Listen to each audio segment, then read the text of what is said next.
Bom, então, boa tarde a todos. Eu vou apresentar aqui rapidamente a palestra que eu e o meu colega Fernando Alckmin montamos, mas eu que vou apresentar, mas o Fernando também está aqui, se a gente tiver alguma questão, a gente responderá junto.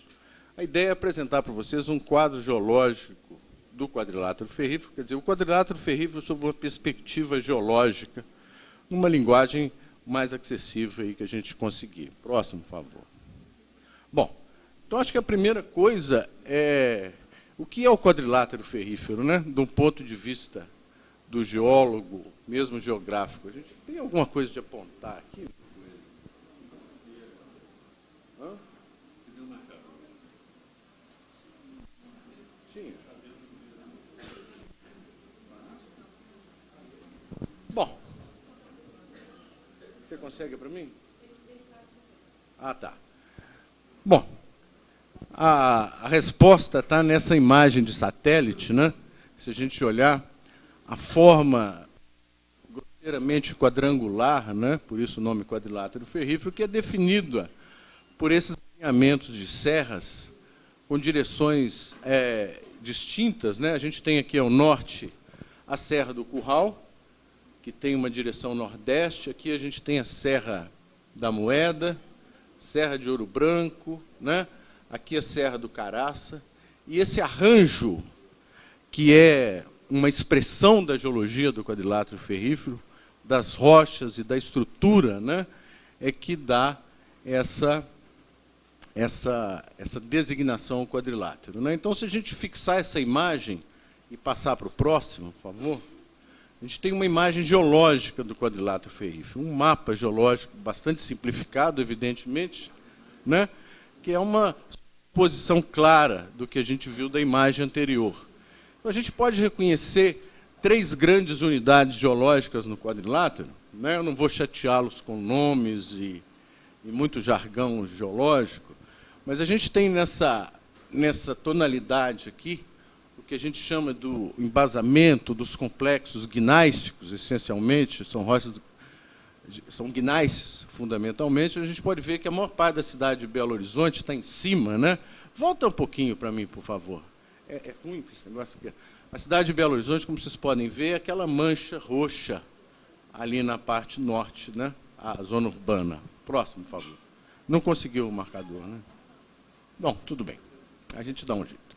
Pode passar. Bom, que ótimo. Tá. Então, obrigado. Então, esses complexos, né, que rodeiam o quadrilátero ferrífero são encontrados aqui na região do chamado Bação, a região de Itabirito está mais ou menos por aqui. Então, são as rochas gnáissicas. A gente tem o chamado supergrupo Rio das Velhas, mostrado aqui em verde, tá? Que é um pacote de rochas de natureza essencialmente vulcânica e sedimentar, e o supergrupo representado aqui em amarelo, onde a gente tem o destaque em preto, tá, para a unidade estratigráfica que contém as formações ferríferas, os itabiritos, que são uma unidade-chave no quadrilátero. Próximo, por favor. Muito bem. Qual que é a questão, né, que a gente coloca? Isso é uma frase bastante de Hans Kloss, que é um geólogo alemão da primeira metade do século passado, e que contém uma verdade, né, fundamental. De fato, as rochas contam a história geológica da Terra, né? São as páginas do livro. E no caso do quadrilátero ferrífero, a gente tem um registro de mais ou menos 1 bilhão de anos de história. Tá? Então, próximo, por favor. Aqui a gente tem uma ideia do que eu estou dizendo.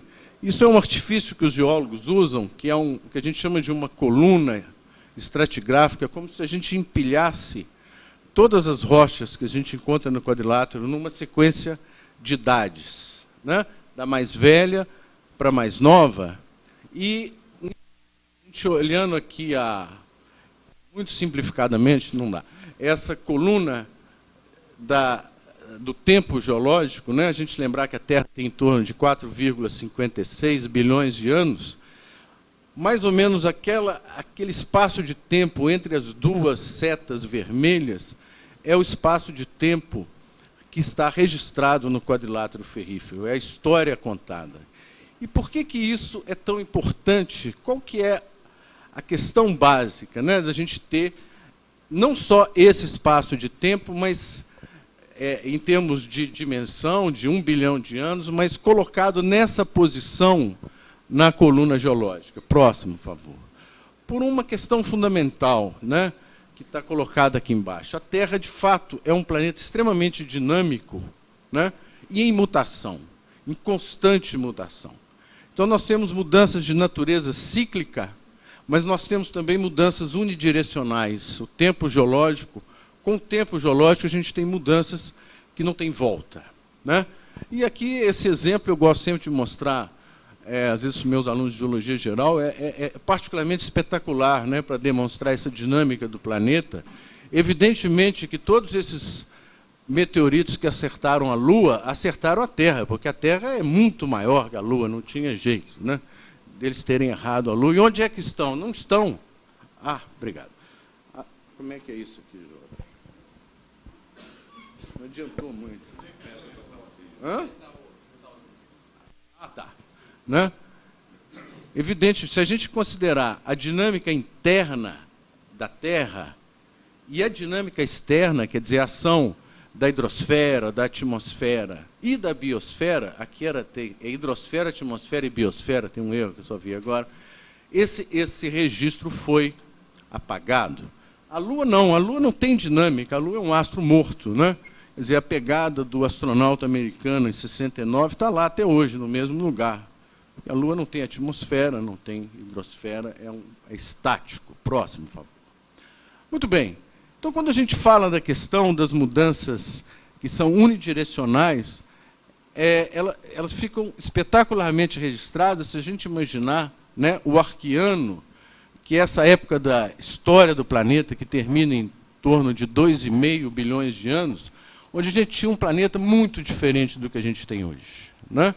E essa é uma imagem que eu capturei de Vênus, onde você tem estruturas vulcânicas aí de 200 quilômetros de extensão. Talvez é uma imagem muito próxima do que seria a Terra no Arquiano. Com a diferença que em Vênus não tem oceanos, e nós já tínhamos oceanos, né, nessa época. Muito bem. Então, o registro geológico do quadrilátero ferrífero começa nessa época aqui. E o que nós temos? O próximo, por favor. Essencialmente, né, nós temos as evidências de dois processos que são fundamentais na história do planeta. A Terra começa, né, primeiro, a geração dos primeiros blocos continentais, os continentes propriamente ditos, que surgem depois na história do planeta, e os chamados cinturões de rochas verdes ou cinturões vulcano-sedimentares, que são extremamente característicos desse período da história do planeta. E isso é que nós temos aqui no quadrilátero. Próximo, por favor. Então, olha, essa é uma questão extremamente importante, né, e unidirecional na história do planeta, que é a criação e o crescimento dos continentes. E esse processo ele começa exatamente no Arquiano e vai se acelerando até o final do Arquiano. Aqui a gente tem um modelo geológico que pretende, que é uma das hipóteses possíveis, onde você... Hipóteses possíveis? É uma das hipóteses, não precisa do possíveis, é óbvio. Onde você tem um processo de diferenciação a partir de rochas mantélicas e oceânicas, gerando ilhas oceânicas que vão evoluir para blocos continentais. Bom, que rochas são essas? São as rochas nas quais a Belo Horizonte está essencialmente em cima. São as rochas mais antigas que a gente tem no quadrilátero ferrífero. São rochas de idades aí em torno de 2,9, 3 bilhões de anos. Tá? Bom, próximo, sim. Esse é um modelo também, né, que poderia explicar a formação do supergrupo Rio das Velhas. Quer dizer, dentro daquela história que o Arquiano, a gente tinha uma atividade vulcânica muito mais intensa do que a gente tem hoje, né? Muito mais generalizada, não alinhada em cordões de vulcões, como a gente observa hoje, mas talvez espalhada pelo planeta todo, um modelo para a evolução de uma sequência do tipo do supergrupo Rio das Velhas é apresentada aí nesse cartoon. Próximo, por favor. Né? Então, o que é isso? Bom, a gente tem, na verdade, uma acumulação de rochas vulcânicas e rochas sedimentares. E que nós vamos encontrar aí, né, com as idades, essencialmente nessa faixa de idade, quer dizer, entre 2,8 e 2,7 bilhões de anos, onde a gente tem, por exemplo, basaltos, né, uma comparação entre o que a gente encontra aqui no quadrilátero e, por exemplo, esses basaltos em almofada, que são característicos, não vou explicar o processo aqui, são característicos de erupções vulcânicas debaixo d'água, tá? Como aqui encontradas no Havaí atualmente, próximo. Nós vamos encontrar, por exemplo, rochas piroclásticas, né? No caso de vulcanismo explosivo, onde você tem esse material, essa nuvem fina de material proveniente da atividade explosiva, né? que quando deposita, e vai depositar, formam rochas chamadas tufos. Tá? E nós vamos encontrar, por exemplo, na região de Riacima, rochas exatamente iguais, tufos, com a única diferença que tem idades aí, em torno de 2,8 bilhões de anos. Né? Mas um processo muito semelhante ao que a gente observaria hoje numa erupção vulcânica moderna, em determinados ambientes. Próximo, por favor. Bom, nós vamos ter também rochas, como essas formações ferríferas, que aparentemente estão associadas a essas atividades de circulação da água do mar no fundo oceânico, junto aos centros vulcânicos, que são chamados chaminés negras, os black smokers, tá? Que geraram rochas dessa característica. Essas rochas, por exemplo, têm um papel importantíssimo no quadrilátero. Próximo, por favor. Ah, bom, eu esqueci. E nós temos também rochas sedimentares, rochas como arenitos, né? Também, quer dizer, mostrando a atuação de processos de erosão, temperismo, sedimentação, como se observa hoje, no caso dessa unidade do supergrupo Rio das Velhas, chamado Grupo Maquiné. Próximo, por favor. Bom, no caso das formações ferríferas, elas são extremamente importantes, porque, principalmente nessas rochas, elas são as principais hospedeiras dos depósitos de ouro do quadrilátero ferrífero. Tá? Então, a gente tem um exemplo aqui belíssimo da mina de Cuiabá, onde vocês podem observar essas coisas douradas aqui. Isso aqui não é o ouro, né? Dourados são sulfetos, essencialmente pirita e pirrotita, e a gente vê aqui como que o ouro se apresenta, né? Isso é uma imagem de microscópio desses sulfetos com o ouro. Então, esse supergrupo Rio das Velhas é a unidade que encerra os depósitos auríferos do quadrilátero, né? E que tem idade e características muito semelhantes ao que você vai encontrar em outros países, como no Canadá, como na Austrália, né? Nós vamos ver, nós temos uma comparação muito grande, uma semelhança muito grande da geologia daqui e dessas regiões, como o Canadá e a Austrália, por exemplo. Não é à toa que eles são os nossos principais concorrentes, mais ou menos, os mesmos bens minerais, né, que o Brasil vende. Próximo. Muito bem. Em 2,5 bilhões de anos, a gente tem uma passagem de éon geológico. Termina o Arqueano, começa o que a gente chama de Proterozoico. O Proterozoico vai até 540 milhões de anos, onde começa, então, o Fanerozoico, que é, essencialmente, a parte mais nova, moderna da geologia. Tá? Muito bem. No quadrilátero ferrífero, nós temos essas duas unidades que mostram o registro proterozoico. Tá? Próximo, por favor. E a questão mais importante na história das mudanças, dos processos evolucionários do planeta, é que quando nós entramos no Proterozoico, aqueles pequenos blocos continentais que se formavam como pequenas ilhas foram se aglutinando e hoje nós temos já grandes blocos continentais. Então a gente pode ter no Proterozoico um processo desse tipo, que é o que a gente chama de rifteamento, que é essencialmente esse cartoon aqui explicaria, por exemplo, o quebramento entre Brasil e África e a abertura do Oceano Atlântico Sul. E nós temos evidência de um processo desse, tá, que é registrado por essas unidades do chamado supergrupo Minas, numa idade que vai mais ou menos entre 2,5 e 2,3, 2,2 bilhões de anos. Bom, até aí tudo bem, então eu não preciso de... Eu já tenho várias dessas... Hoje em dia, né, nessas margens continentais, o que é onde a Petrobras tira o óleo, né? As nossas margens continentais do Paleoproterozoico eram diferentes, né? A gente não tinha petróleo, mas nós temos uma outra coisa, que são as formações ferríferas, que tem um papel muito importante, próximo, quando a gente pensar em termos da história da evolução da atmosfera e da vida no planeta. Muito bem, né? Então, volta um pouquinho, eu me perdi aqui. Então, se vocês observarem esse processo da bacia, essa bacia vai começar como um vale de afundamento, essencialmente num ambiente continental, e vai evoluir para uma margem continental, para um oceano. Bom, então isso começa, próximo, por favor, começaria, né, por exemplo, no que a gente chama de formação moeda, tá? Que são conglomerados e arenitos com estruturas fluviais, que certamente se depositaram num ambiente desse tipo aqui. Qual que é a diferença básica, se a gente pensar? Nessa idade, evidentemente, não tinha qualquer vegetação.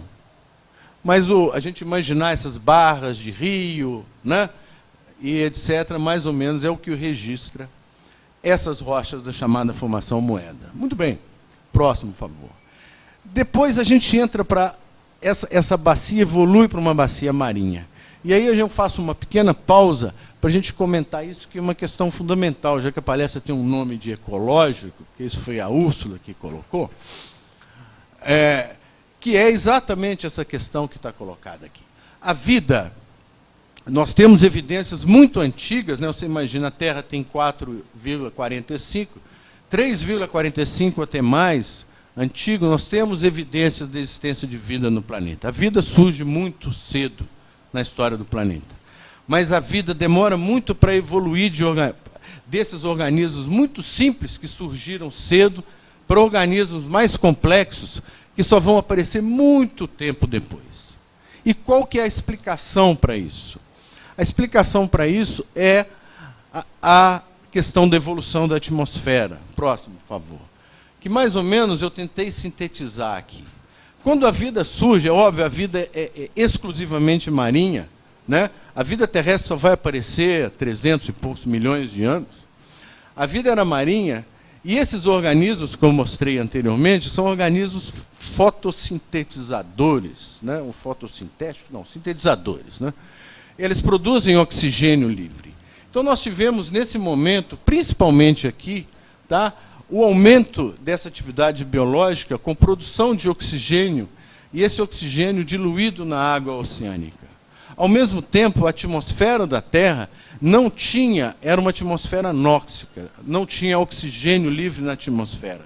Isso faz com que os processos de intemperismo, o íon, o ferro, no estado de valência 2, ele é extremamente solúvel, para quem se lembra aí da química do segundo grau, né?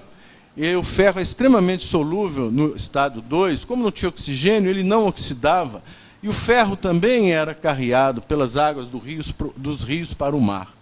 Então nós tínhamos, é bem possível que os mares fossem, a água fosse bem vermelha, né, Fernando? É bem possível que a água fosse vermelha. Hã? Verde, né? Tem razão, é lógico, não era oxidada, a água era verdinha, devia ser bacana. Muito bem. A gente vai chegar a um momento, né, que a produção do oxigênio e o aporte do ferro, você tem a precipitação desse ferro, né? O ferro 2 combina com o oxigênio da água do mar, vira ferro 3 e precipita na forma de Fe3O4, ferro oxidado. E o produto disso é a formação dessas rochas, que são chamadas internacionalmente de formações ferríferas bandadas, e que nós chamamos aqui de itabiritos. Tá? Essa é a feição característica de um itabirito, né? Onde se tem camadas muito ricas em ferro e camadas mais ricas em sílica. Muito bem. Quando você consome esse ferro todo e o oxigênio continua sendo produzido, chega algum momento em que você satura a água do mar e esse oxigênio escapa para a atmosfera. E, muito lentamente, o nível de oxigênio na atmosfera vai aumentando até permitir que você desenvolva formas mais complexas de vida, quando você tem níveis maiores de oxigênio na atmosfera. Então, esse é um momento crucial na história do planeta. Tá? Próximo. E que, para nós, no quadrilátero ferrífero, resultou nessas imensas jazidas de minério de ferro que a gente tem aqui, que são hoje a principal atividade econômica, tá? Que marca isso aí. Quer dizer, essas jazidas e essa idade, nós estamos falando em algo em torno de 2,5, 2,4, você vai encontrar a mesma coisa no sul da África, você vai encontrar a mesma coisa na Austrália Ocidental, com a mesma idade, o mesmo processo. Isso é um marco na evolução do planeta. Próximo. Muito bem. Quando a gente vai subindo na coluna estratigráfica, nós podemos encontrar várias outras evidências, né, da atividade biológica, como, por exemplo, a formação Gandarella, que está exatamente por cima. Aparentemente, você tinha ambientes desse tipo, de recifes, né? Essas coisas aqui são estruturas orgânicas, tá? E essas rochas são datadas em 2,42 bilhões de anos. Próximo. Mais em cima na coluna, você tem essas espetaculares estruturas que são chamadas estromatólitos. Essa, aparentemente, foi uma das formas de vida dominantes no planeta por bilhões de anos. Hoje elas são encontradas em raríssimos locais, muito especiais, né? Um desses é Shark Bay, na Austrália, o outro é em Cabo Frio, não é isso, Chobe? Né? Mas, aparentemente, os caras estão destruindo os de lá. Mas os da Austrália estão... Lá eles estão acabando, né? Mas o da Austrália é preservado, isso é uma atração turística da Austrália. E nós temos isso aqui hoje, e nós temos isso aqui, tá? Os restos dessa mesma estrutura que podem ser observados, né? São colônias desses cianobactérias e desses animais que formam essas estruturas, e essas estruturas hoje são estruturas fósseis que a gente pode observar. Próximo, por favor. Muito bem. Quando a gente chega mais ou menos nessa idade aqui, a gente chega a outro marco crucial na história do quadrilátero ferrífero, que é um evento orogênico.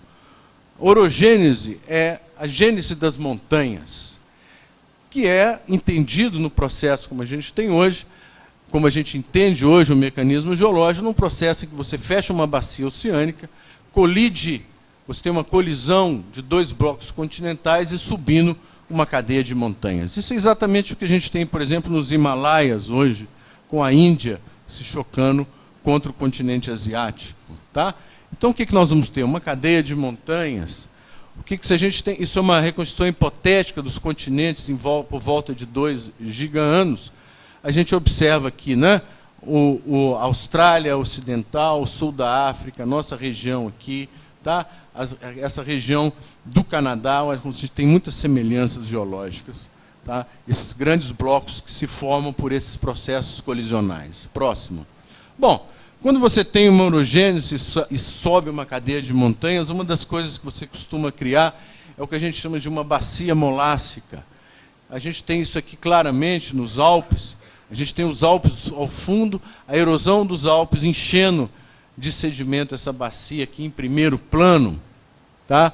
E aqui no quadrilátero isso é representado pelo que a gente chama de grupo Itacolomi, cuja expressão mais espetacular é exatamente a Serra de Itacolomi, em Ouro Preto.